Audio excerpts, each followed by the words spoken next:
Across the world, fintech is changing the way we shop, pay, bank, invest, and more. In Singapore, one of the world's top financial hubs, the fintech ecosystem has grown by leaps and bounds. And NUS is gearing up to play a key role in the fintech revolution that is gaining momentum. In this episode, we meet faculty, students, and alumni who are transforming the world of finance.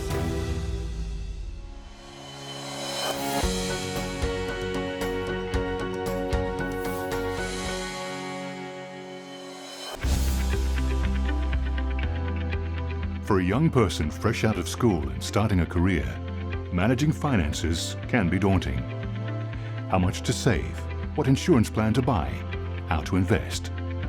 The decisions to be made boggle the mind, especially if there's no one to turn to for sound advice. That's why NUS alumni Kenneth Lowe co-founded Seedly, a fintech startup with a mission to simplify personal finance for millennials. So the personal finance industry has definitely changed quite a bit in the last 5 to 6 years. And that's also due to a mobile-first approach where information is readily available online. So people are able to just find out things on their own, make their own investment decisions and personal finance decisions. So a lot of people are very willing to try new things, which is also where I believe we come in. Kenneth and co-founder Chu T Ming want to help Singaporeans make smarter financial decisions by providing a platform for learning, managing and discussing personal finance. They first met through the NUS Overseas Colleges program.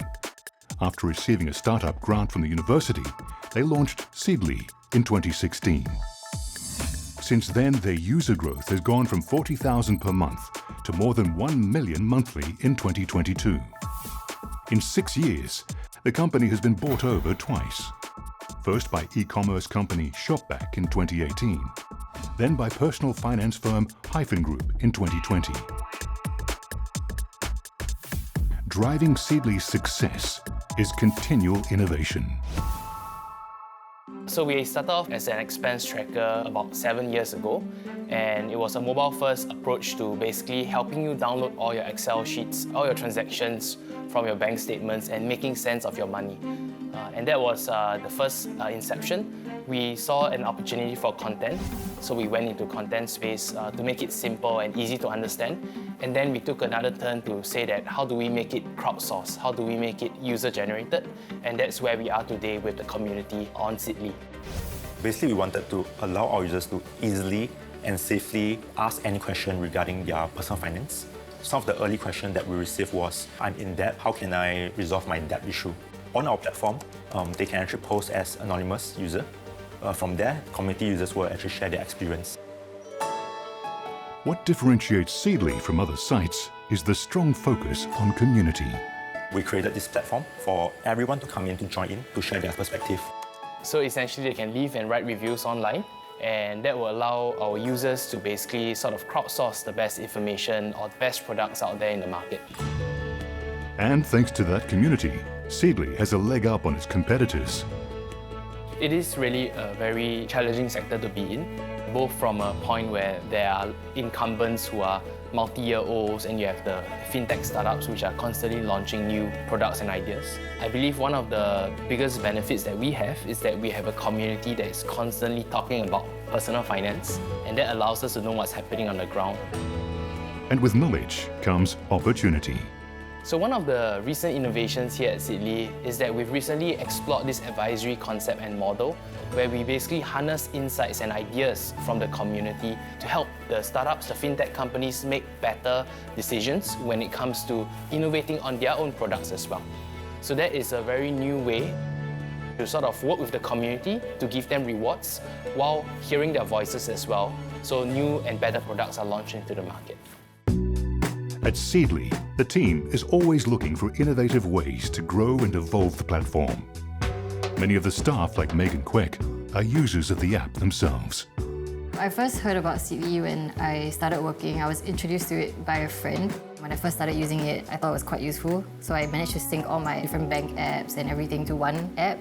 And then from there, I discovered like more content from Seedly itself. There were like blog articles and also like a community space where you can ask questions and get more information from other people.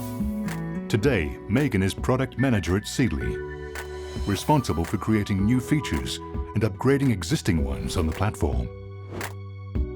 Last year, we launched a new kind of like community look and feel, so it gives users the ability to write like short-form content, long-form content, post images, and it gives them like more freedom to express whatever they want to ask or talk about. And with the introduction of groups, it kind of like helps users feel like they're a part of a certain topic or a certain group on Seedly. What we're trying to do is really build and grow the engagement within the community such that people can like just ask anything and you don't have to feel like there's a barrier to doing that. Okay, so we're going to talk a little bit about the user numbers.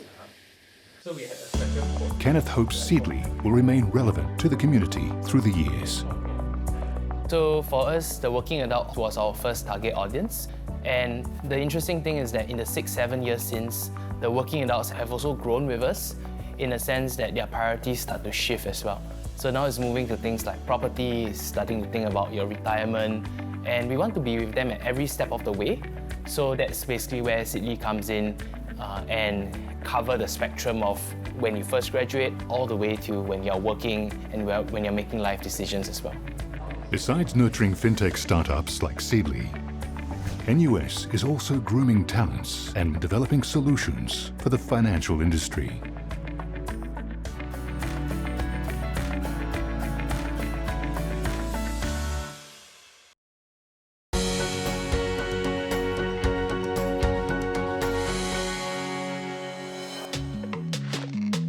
In the world of credit lending, the risk of default is ever present, although not taken seriously enough back in 2008. That was when the US subprime mortgage crisis happened, fueled by cheap credit and lax lending standards. And it quickly led to turmoil in global financial markets.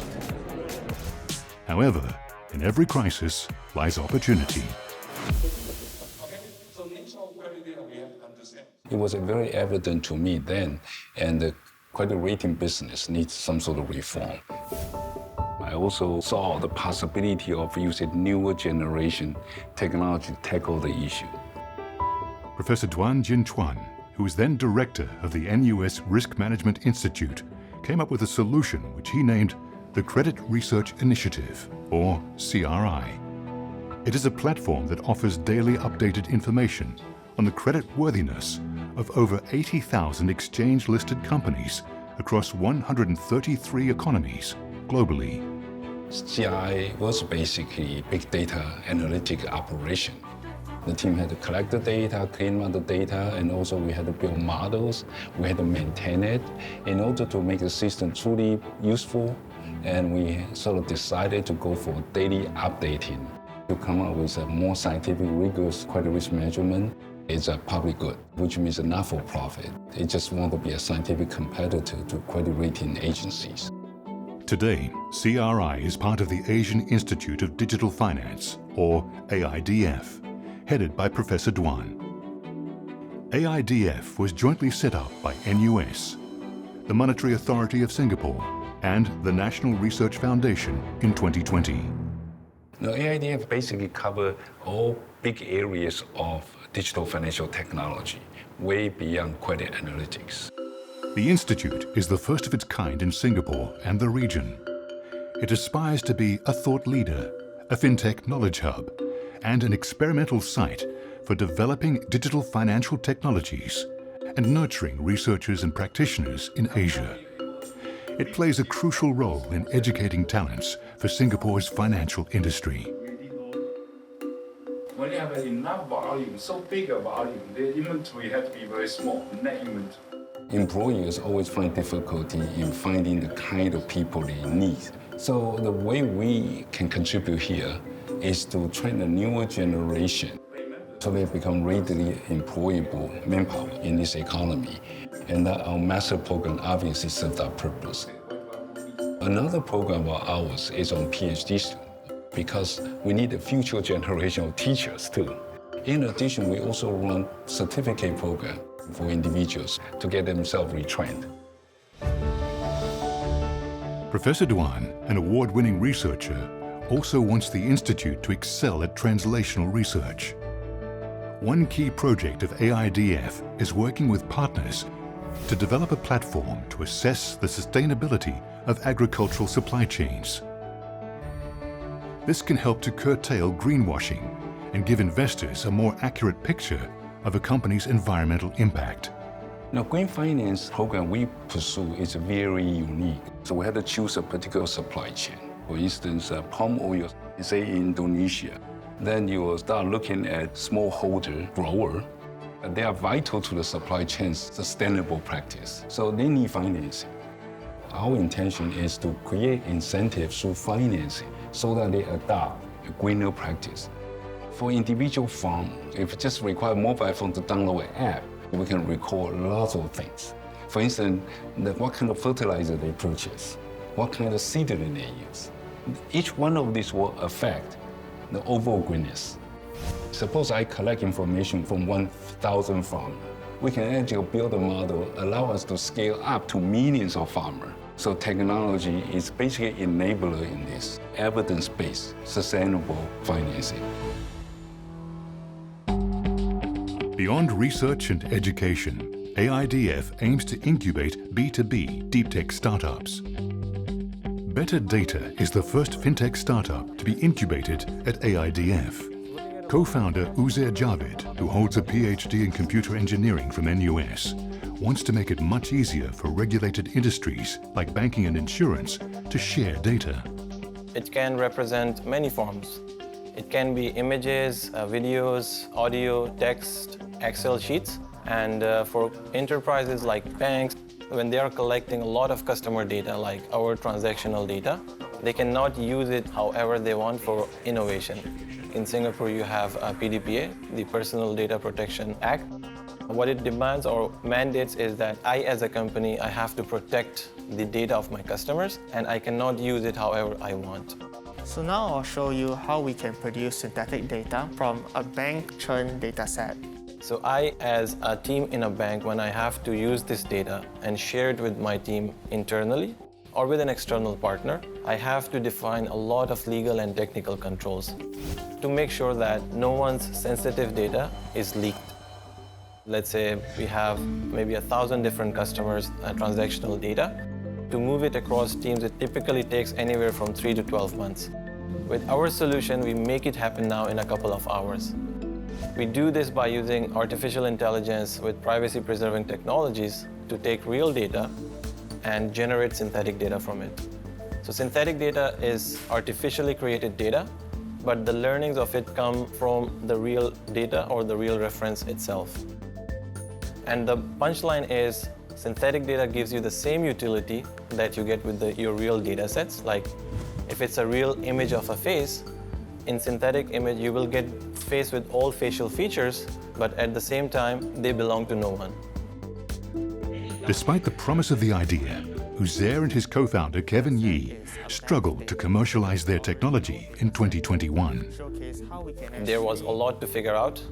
Coming from a very technical angle, how do we commercialize that? So there was this gap because none of us had previously worked in an industry. That's where we got to know about AIDF. Looking at a long-term strategy, so this is our starting point.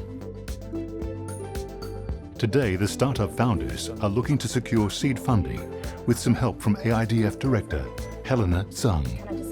We see clear demand in the financial industry for good solutions in the space, especially with the development of artificial intelligence, data analytics, and growing concern of data privacy. Better Data's R&D development is well aligned with our research agenda, particularly in the data privacy space. So we choose to work with this startup because we believe we can add value to their growth, and also their solution has strong potential to address real challenges in the industry. What society or government expect of us, university expect of us, is to have a meaningful and measurable contribution to society. I engage in digital technology because I really get kicked out of it. I feel great. I'm keeping up with the development. I also feel I can actually contribute in a meaningful way. Elsewhere in NUS, researchers are making waves in the world of cryptocurrency.